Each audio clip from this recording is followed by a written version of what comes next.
Muito bem. Vamos agora falar sobre o período do governo constitucional de Getúlio Vargas, entre 1934 e 1937, ou seja, antes da decretação do Estado Novo. Durante esses 3 anos, Getúlio Vargas teve o poder constitucional. Então, dos 3 períodos que compõem a chamada Era Vargas, o único que é uma fase legal, uma fase constitucional, é aquele compreendido entre 34 e 37. Vargas foi eleito de forma indireta à presidência da República. A Assembleia que aprovou a Constituição de 1934 também elegeu Getúlio Vargas para mais 4 anos de mandato. Temos em 1934 a aprovação da Constituição, da nova Constituição brasileira, que estabelecia, olha só as novidades que a Constituição de 34 trazia. Voto secreto, senhores. O voto que era aberto durante a Primeira República, durante a República Velha, passa a ser voto secreto. Voto secreto, voto com direito para as mulheres. As mulheres passam a votar no Brasil na Era Vargas. Temos também a criação das leis trabalhistas, o estabelecimento do ensino público primário também no Brasil e uma série de medidas que trazia a Constituição de 1934. Nesse contexto histórico do governo constitucional, vai ocorrer uma polarização ideológica com o surgimento de 2 agremiações políticas antagônicas, uma de extrema direita e outra de extrema esquerda. São elas a AIB, Grupo de Tendência Fascista, e a ANL, Grupo de Tendência Socialista, refletindo justamente o contexto histórico mundial dessa época. Década de 30, nós temos a ascensão do nazifascismo na Europa, a ascensão de Benito Mussolini na Itália em 1922 e de Adolf Hitler na Alemanha em 1933. E também temos a consolidação do socialismo na União Soviética. Claro que esses fatos ocorridos na Europa irão refletir na política interna nacional, com a criação desses 2 grupos políticos, a Ação Integralista Brasileira e a Aliança Nacional Libertadora. Um grupo, o primeiro grupo, de tendência fascista, o segundo grupo de tendência socialista. A ANL realiza um movimento que tinha por objetivo derrubar Getúlio Vargas do poder no Brasil, que foi a chamada Intentona Comunista, um levante que visava derrubar o presidente Getúlio Vargas. O principal líder da ANL era Luiz Carlos Prestes, o Cavaleiro da Esperança. Esse movimento que visava derrubar Getúlio da presidência acabou sendo frustrado, acabou sendo fracassado, e as principais lideranças da ANL foram presas, dentre elas Luiz Carlos Prestes e sua companheira Olga Benário. Isso fez com que o governo federal cada vez mais fechasse o poder, governasse através de estado de sítio, estado de atenção permanente. Getúlio Vargas, então, decreta estado de sítio após a Intentona Comunista de 1935. E no ano de 1937, ele espalha para a nação o chamado Plano Cohen. O que foi o Plano Cohen? Ora, o Plano Cohen foi uma suposta ameaça de dominação comunista no Brasil. Na verdade, era um fictício plano de domínio estrangeiro sobre o Brasil, de implantação do socialismo no Brasil. Na verdade, o Plano Cohen foi forjado pelos integralistas, na figura do capitão Olímpio Mourão, e vai ser usado por Vargas como um pretexto para a decretação do Estado Novo, que é o período ditatorial da Era Vargas.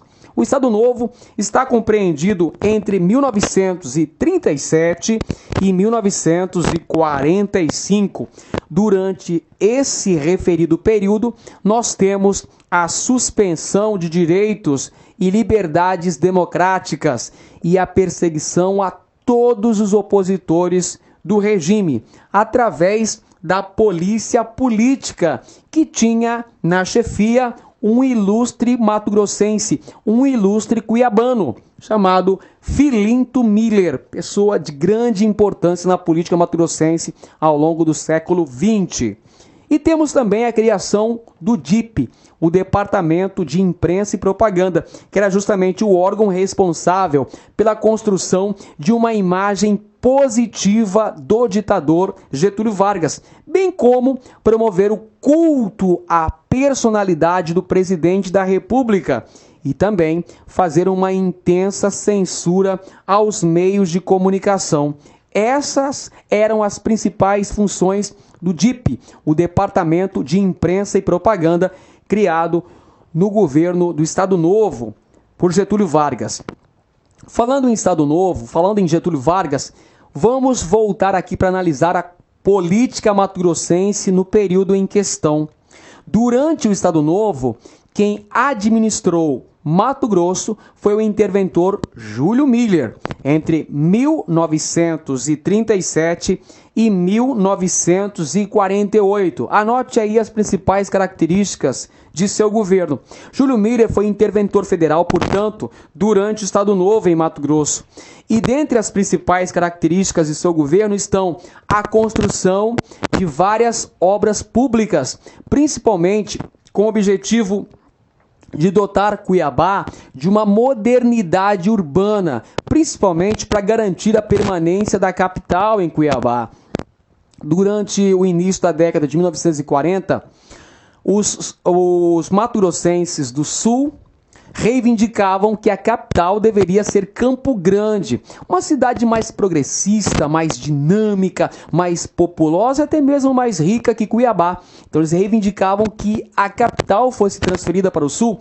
Júlio Miller, no intuito de manter a capital em Cuiabá, irá promover uma série de obras públicas: Liceu Cuiabano, Grande Hotel, Cine Teatro Cuiabá e principalmente a ponte de concreto, a primeira ponte de concreto sobre o rio Cuiabá, a Ponte Júlio Miller, inaugurada no ano de 1942, durante a administração do interventor federal Júlio Miller em Mato Grosso. Todas essas obras visavam a modernização de Cuiabá, visando a manutenção de Cuiabá como capital de Mato Grosso. E vai ser importante nesse contexto a captação de recursos. Getúlio Vargas irá fornecer os recursos necessários para a construção dessas obras. Portanto, senhores, podemos dizer que durante a administração de Júlio Miller, Cuiabá se transformou num verdadeiro canteiro de obras. Foram edificadas várias obras públicas em Mato Grosso, principalmente em Cuiabá, durante a gestão do interventor Júlio Struben Miller, aqui em Mato Grosso. Vejamos então as principais obras da gestão Júlio Miller.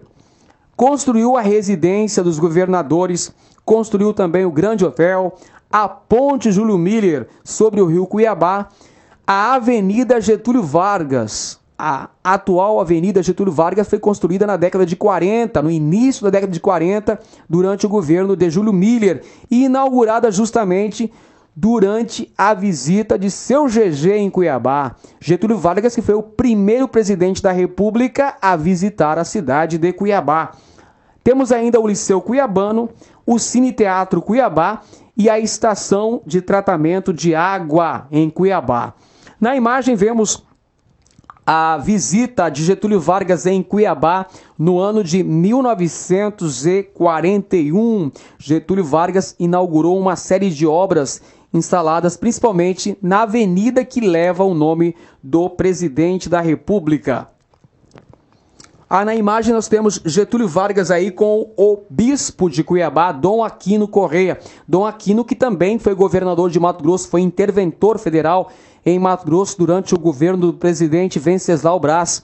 Dom Aquino era uma importante liderança, não apenas religiosa, pelo fato de ser bispo de Cuiabá, o mais jovem bispo a ser ordenado em todos os tempos, mas Dom Aquino também representava uma importante liderança política. Por essa razão que Getúlio Vargas fez questão de se encontrar com Dom Aquino Correia na Catedral Metropolitana de Cuiabá, assistiu à missa aqui em Cuiabá. E um detalhe interessante é que Getúlio Vargas era agnóstico. Quando ele se formou na Faculdade de Direito, ele foi o orador da turma e teceu severas críticas à Igreja Católica, acusando a religião de ser o ópio do povo. Entretanto, quando ele adentrou a vida pública, mudou o discurso e passou a buscar o apoio da Igreja Católica. No caso aqui nós temos um célebre acordo aqui de Getúlio Vargas com o bispo Dom Aquino Correia. Na imagem agora o Liceu Cuiabano, que passou por uma grande reforma no ano de 1941, uma grande ampliação, o chamado Colégio Estadual, colégio em que estudaram grandes personalidades políticas de Mato Grosso, como por exemplo Júlio Campos, Dante de Oliveira, Carlos Bezerra, passaram pelas salas de aula do ilustre e emblemático Liceu Cuiabano. Temos também o Grande Hotel, que foi inaugurado também quando da visita de Getúlio Vargas, na avenida que leva o nome do presidente. Esse prédio hoje funciona a Secretaria de Cultura de Mato Grosso. E temos o Cine Teatro Cuiabá, o emblemático Cine Teatro Cuiabá, que também foi inaugurado quando da visita do presidente Vargas e que passou recentemente por uma grande reforma financiada com recursos públicos. Afinal de contas, é um edifício patrimônio do estado de Mato Grosso, patrimônio público do estado de Mato Grosso. E a Ponte Júlio Miller, também a emblemática Ponte Júlio Miller, quando ainda tinha os seus arcos, imponentes arcos, a primeira ponte de concreto construída sobre o rio Cuiabá, ligando a capital do estado à vizinha Várzea Grande. Também é outra obra edificada durante o governo do interventor Júlio Miller. Também continuando a falar sobre a Era Vargas em Mato Grosso, nós não podemos deixar de analisar o projeto de colonização que foi implementado durante o Estado Novo em terras mato-grossenses. Eu estou falando da Marcha para o Oeste, que foi esse projeto, primeiro movimento de colonização implementado pelo governo federal que visava a ocupação e a colonização das terras mato-grossenses. Quando que ocorreu o Estado Novo? Como eu já disse anteriormente, a Marcha para o Oeste foi colocada em prática durante o Estado Novo, no início da década de 1940. Dentre as metas principais da Marcha para o Oeste, anote aí, estavam estabelecer a convergência entre as fronteiras econômicas e as fronteiras políticas, de modo a construir um bloco homogêneo da nação brasileira. Visava ainda ocupar os espaços, os ditos espaços vazios, pois bem sabemos que esses espaços eram ocupados por nações indígenas. Vargas visava então estabelecer uma fronteira agrícola, a produção de alimentos nessa região, alimentos para abastecer o Centro-Sul, que passava por um processo de industrialização. Então nós temos como metas básicas da Marcha para o Oeste a ocupação dos espaços vazios e a promoção de uma política de integração, com a criação de colônias agrícolas federais, visando a produção de alimentos para abastecer os grandes centros urbanos localizados na região sudeste e ainda, se possível, o fornecimento de matérias-primas para as indústrias no Sudeste. Lembre-se que durante o Estado Novo ocorre um grande processo de industrialização no Brasil, industrialização esta sustentada pelo capital estatal. Temos a criação de importantes indústrias estatais, várias empresas, como por exemplo a Companhia Siderúrgica Nacional em Volta Redonda, no Rio de Janeiro, que vai se notabilizar pela produção de aço, indústria de base fundamental para o desenvolvimento de outras indústrias no Brasil nesse contexto. Então nós temos a Marcha para o Oeste, que visava o estabelecimento de colônias agrícolas federais com o objetivo de fornecer alimentos para a região centro-sul do Brasil, que era a região que passava por um processo de industrialização. Antes da Marcha para o Oeste, nós tivemos a chamada Expedição Roncador Xingu, que inclusive recentemente foi para as telas de cinema com o filme Xingu, que mostra a trajetória dos sertanistas, os irmãos Vilas Boas, em terras mato-grossenses. Pois bem, senhores, a Expedição Roncador Xingu foi criada em 1943 e tinha como objetivos básicos a tarefa de desencadear o movimento colonizador em direção às terras mato-grossenses. Mais tarde, a Expedição Roncador Xingu, da qual os irmãos Vilas Boas fizeram parte, acabou se tornando parte integrante da Fundação Brasil Central, a chamada FBC. E os irmãos Vilas Boas se incumbiram de fazer o contato entre os elementos da Fundação e da Expedição Roncador Xingu e também com os povos indígenas que habitavam essa região. A imagem, então, temos aí a Expedição Roncador Xingu e os irmãos Vilas Boas, que atuaram brilhantemente. Aliás, da atuação dos irmãos Vilas Boas, nós teremos a criação posterior do Parque Nacional do Xingu. A Fundação Brasil Central tinha como principal meta empreender uma marcha para o Oeste brasileiro e iniciou o processo de reconhecimento e ocupação dessa região em Mato Grosso e criou as condições básicas, as condições estruturais necessárias, principalmente no que tange à abertura de estradas para a instalação dos futuros migrantes no território mato-grossense. E o migrante considerado ideal, o colono considerado ideal pela Marcha para o Oeste, pelo projeto de colonização Marcha para o Oeste, era o colono sulista. Segundo Getúlio Vargas, o colono sulista já tinha uma mentalidade mais empreendedora. A Fundação Brasil Central contribuiu para a implantação de núcleos de povoamentos a partir do vale do Rio Araguaia até o Xingu. Por exemplo, surgiram o povoado de Chavantina em 1944, povoado este que deu origem à atual cidade de Nova Chavantina, no interior de Mato Grosso, e em terras ocupadas por nações indígenas mato-grossenses. Contribuiu ainda para o surgimento de pequenos núcleos de povoamento.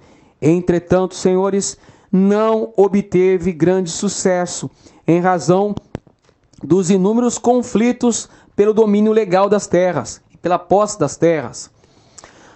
Como consequências importantes da Marcha para o Oeste, nós podemos mencionar a criação de 2 territórios federais em Mato Grosso.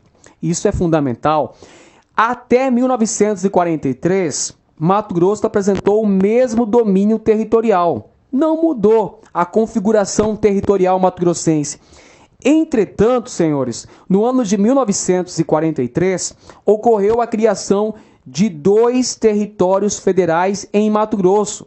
Um na porção noroeste, que é o território do Guaporé, atual estado de Rondônia, e o outro na porção sul, que é o território de Ponta Porã, atual Mato Grosso do Sul. Então anote aí, durante a Era Vargas nós temos a criação de 2 territórios federais em Mato Grosso, Ponta Porã e Guaporé. Por que foi desmembrada essa parte do território de Mato Grosso durante o contexto da Marcha para o Oeste?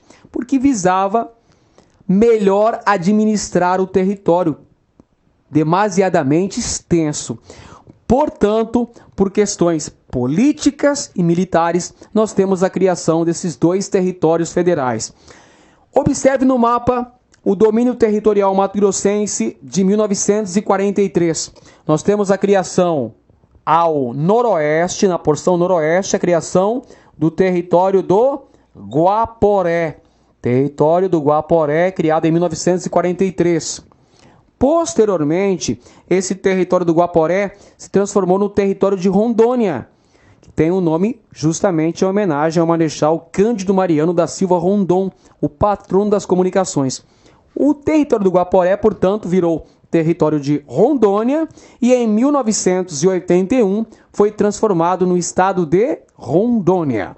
Na porção sul, por sua vez, nós temos a criação do território federal de Ponta Porã. Ponta Porã, na porção sul do território de Mato Grosso, onde hoje nós temos o estado do Mato Grosso do Sul. Então anote aí duas consequências da marcha para o oeste em terras mato-grossenses, a criação de 2 territórios federais. Além disso, nós tivemos a edificação da Colônia Agrícola Federal de Dourados, em 1943, representando aí uma expansão da fronteira agrícola para o oeste do país e representando também, senhores, um estímulo para a vinda de imigrantes gaúchos. Como eu bem disse anteriormente, o colono considerado ideal dentro da ótica do Estado Novo era o gaúcho, porque segundo essa ótica, o gaúcho tinha uma mentalidade empreendedora, mentalidade empresarial, poderia contribuir mais para o crescimento dessa região. Então nós temos o estímulo à vinda de imigrantes gaúchos, bem como outro aspecto importante da Marcha para o Oeste foi a perda do poder econômico da Companhia Mate Laranjeira. Evidentemente que a Mate Laranjeira representava um empecilho à colonização dessa parte sul de Mato Grosso, onde estavam os ervais nativos. Com o advento da Era Vargas, nós teremos então uma perseguição à Companhia Mate Laranjeira, que vai deixar de existir nesse contexto histórico. E visava também o controle da fronteira. A criação da colônia agrícola de Dourados também visava estabelecer um controle maior sobre a fronteira com a República do Paraguai e quebrou o monopólio da empresa Mate Laranjeira. Temos também como consequências da Marcha para o Oeste o estabelecimento do serviço de navegação através da Bacia Platina, que visava criar um novo caminho, um novo meio de ligação com o estado de Mato Grosso. E um aspecto relacionado com Cuiabá foi a criação da Escola Agrícola de São Vicente. Qual seria o objetivo da criação desse estabelecimento de ensino? Ora, qualificar a mão de obra destinada aos projetos agrícolas de colonização. Pois bem, senhores, vimos nessa aula os principais aspectos de Mato Grosso durante a Era Vargas, a vinda dos interventores federais, o confronto que houve com as oligarquias cuiabanas durante o início da Era Vargas. Vimos também a eclosão do Tanque Novo, que foi um importante movimento político ocorrido em Poconé, 1933, de oposição a Vargas, de apoio ao Partido Constitucionalista, que teve a liderança de Laurinda Lacerda Sintra, a popular Doninha de Caeté, e teve ainda a administração do interventor federal Júlio Miller, que foi responsável pela construção de várias obras que dotaram Cuiabá de uma maior modernidade e fizeram Cuiabá continuar tendo o status de capital de Mato Grosso.